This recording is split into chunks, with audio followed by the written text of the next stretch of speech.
쌍욕을 하면서 또 치고받은 녹음이나 카톡이나 과거에 둘이 부부싸움을 크게 해서 경찰이 출동했다든지 그런 무대응으로 일관하면 이혼이 안 되겠지라고 생각하시면 큰 오산이기 때문에 배우자가 이혼을 거부하면 그럼 이혼을 할 수 없는 건가요? 이혼의 방법에는 크게 세 가지가 있잖아요. 이제 협의 이혼, 그다음에 조정 이혼, 그다음에 재판상 이혼이 있는데 부부 일방 중에 한 명이 이혼을 끝까지 거부하면 조정이나 협의로는 이혼이 어렵습니다. 다만 마지막 재판상 이혼, 이제 흔히 말하는 이혼 소송이라고 하죠. 이혼 소송으로는 이혼이 가능할 수 있어요. 딱히 사유가 없는데 성격 차이가 있다 이런 이유로도 재판을 할 수가 있나요? 단지 이제 결혼을 했는데 성격이 맞지 않아서 한쪽이 원치 않는데 일방의 주장으로만 이혼을 하기는 쉽지 않아요. 우리나라는 이제 파탄주의보다는 유책주의를 택하고 있기 때문에 상대방이 원치 않는 이혼을 하기 위해서는 그 상대방의 유책 사유가 필요해요. 다만 우리나라 민법 제840조 이혼 사유들이 있잖아요. 1호부터 6호까지. 이제 1호부터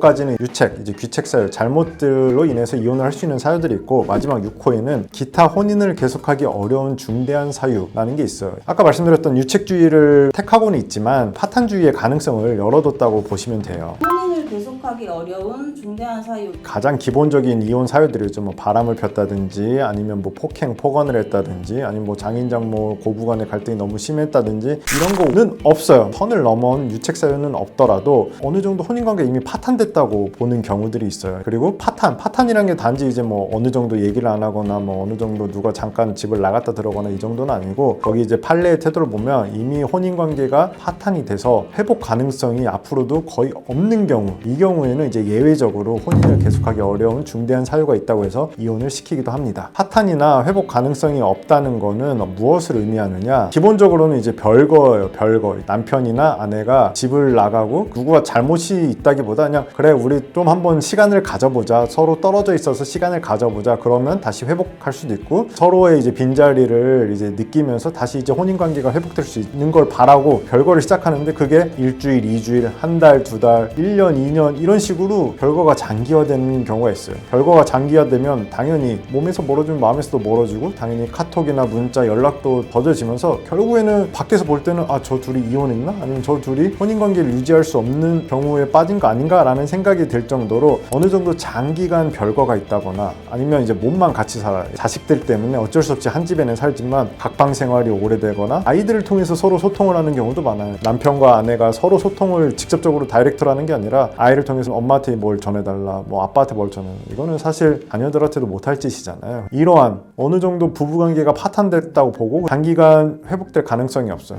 돈도 다 그냥 각자가 버는 거를 상대방이 얼마 버는지도 몰라요. 부부는 어느 정도 따로 자금 관리를 할 수도 있지만 그래도 경제적 공동체를 이루는 게 일반적인데 그러한 것들도 있고 상대방이 뭘 하고 다니든지 관심도 없어. 바람은 피든 말든 이러한 것들이 이제 조금 장기간 유착되면서 혼인관계가 어느 정도 파탄에 이르렀고 다시 원래 상태로 회복되기 어려울 정도까지 망가졌다. 그러면은 아까 말씀드린 혼인을 계속하기 어려운 중대한 사유라고 인정이 될 수 있습니다. 그러면 어떤 증거를 수집해야 되나요? 별거 기간이 길거나 소통의 부재가 길고 그렇잖아요. 그러니까 사실은 입증할 증거가 없어요. 만약에 내가 이미 혼인관계가 파탄났다고 주장을 하면은 상대방 나는 우리 관계가 혼인관계가 파탄되지 않았다 라고 이제 대응하는 측에서 어떠한 증거들을 제출해서 봐라 우리는 아직까지 혼인관계가 유지되고 있다 이런 거를 입증해야지 우리 관계가 파탄났다는 증거를 제출하기는 쉽지 않아요. 다만 이제 별거나 이런 기간이 장기간 지속되는 거 외에도 이미 상대방은 우리 관계가 파탄나지 않았다고 하지만 쌍욕을 하면서 치고받은 녹음이나 카톡이나 과거에 둘이 부부싸움을 크게 해서 경찰이 출동했다든지 아니면 내가 이 부부관계 이 어거지 부부관계를 이끌어가면서 얼마나 정신적 고통을 받았는지 이런 진단서나 진료 기록, 상담 기록 이런 것들이 좀 중요할 수 있어요. 결국에는 이러한 증거들로 인해서 저 사람 역시 나랑 혼인관계를 원치 않음에도 불구하고 어떠한 모종의 이유로 혼인관계를 유지하려는 척한다는 걸 입증하고 그거 플러스 앞으로 이 사람과 다시 예전처럼 돌아갈 수 없다. 원래 정상적인 혼인관계로 돌아갈 수 없다. 이런 거를 입증하는 자료들 아까 말했던 카톡이나 녹음 이런 것들이 일반적으로 이제 제출되는 증거들인데 이런 자료들을 수집하시는 게 의미가 있습니다.